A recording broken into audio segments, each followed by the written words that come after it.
मिस्त्री इकबाल की ड्यूटी थी वाघा बॉर्डर पे। मिस्त्री इकबाल नाम का एक शख्स, उसकी ड्यूटी लगाई गई। मौलवी इकबाल भी लिखा है बाज लोगों ने किताबों में, और बाज ने मिस्त्री इकबाल भाटी गेट लाहौर का रहने वाला। वो कहता है जिस दिन पाकिस्तान बना तो मेरी ड्यूटी थी वाघा बॉर्डर पर रिसीव करने की। एक बूढ़ा आदमी सबसे पहले वाघा बॉर्डर के जरिए पाकिस्तान की सरहद में दाखिल हुआ। कहते हैं कपड़े उसके जगह जगह से फटे हुए थे, पैरों में जूता नहीं था और पैदल चल चल के उसके पैरों से खून निकल रहा था। चेहरे पे बड़ा हुस्न था, नूरानियत थी। कहते हैं जब वो अंदर दाखिल हुआ उसकी आंखें नहीं खोल रही थी, तो मुझसे पूछता है पुत्र पाकिस्तान कितनी दूर है, पुत्र पाकिस्तान कितना रह गया है। मिस्टर इकबाल कहते हैं मैंने उठ के बाबे को पानी पिलाया और मैंने उसकी आंखों से दाढ़ी से गर्द साफ की। मैंने कहा बाबा तू पाकिस्तान में आ गया है। तो कहते हैं देसी बाबा कहने लगा शुक्र है अल्लाह तेरा, मैं काफिरों के मुल्क में नहीं मरा, मैं मुसलमानों के मुल्क में आ गया हूँ।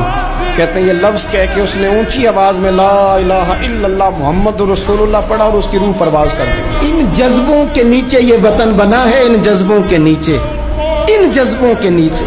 अल्लाह तेरा शुक्र है, तेरा शुक्र है, मैं अपने वतन में आ गया, अपनी जमीन पे मरूंगा, इसी जमीन पे उठूंगा, ये मेरी धरती है। उब्बुल वतन मिनल ईमान। आप यकीन करें हमें पाकिस्तान से बड़ा प्यार, हमें इसकी धरती से हमारा दिल कुड़ता है, इसलिए कि हमारा कोई इरादा नहीं कि हमारे बच्चे यूरोप शिफ्ट हों। हमें एक मिनट के लिए भी किसी और मुल्क का पासपोर्ट नहीं चाहिए।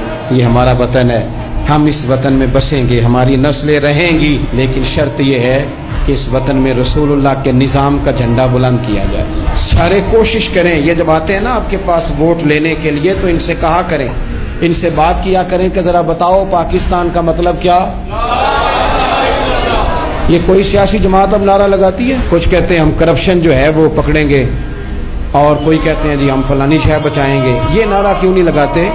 इस नारे को फरोग दें और फिर पाकिस्तान की तामीर और तरक्की के लिए ना ये छोड़ दें कि हुकूमतें सारा काम करें। आज के जुमे में मेरी आपसे अपील है कि एक बंदा कम से कम 3 दरख्त लगाए। मेरे नबी पाक अलैहिस्सलाम ने फरमाया जिसने दरख्त लगाया, जब तक उस दरख्त से कोई इंसान या जानवर फायदा उठाता रहेगा, लगाने वाले को सदका करने का सवाब दिया जाए। अरब के अंदर बेरियों के दरख्त बहुत ज्यादा थे, तो नबी पाक ने फरमाया खबरदार को बेरी का दरख्त ना काटे। पाकिस्तान में दरख्त लग गए। ये जो गली है ना, ये गली वजीर आजम की नहीं, ये जो वजीर मवासलात है उनकी नहीं, ये गली पाकिस्तान की है। और मैं पाकिस्तानी हूँ, आप क्यों इंतजार कर रहे हैं कि फलाना बंदा आएगा तो हमारी गली साफ करेगा? ये हमारा वतन है, अपने घर की सफाई भी हमने खुद करनी है। और आप उस दीन के मानने वाले हैं कि नबी पाक अलैहिस्सलाम फरमाते मैंने एक बंदे को जन्नत में टहलते देखा, तो मैंने पूछा क्या अमल करके आया है? तो कहा कुछ भी नहीं, गली में रोड़े पड़े होते थे, ये उठा दिया करता था, रब ने जन्नत अता कर दी। इस वतन को सजाएं, इसको संवारें,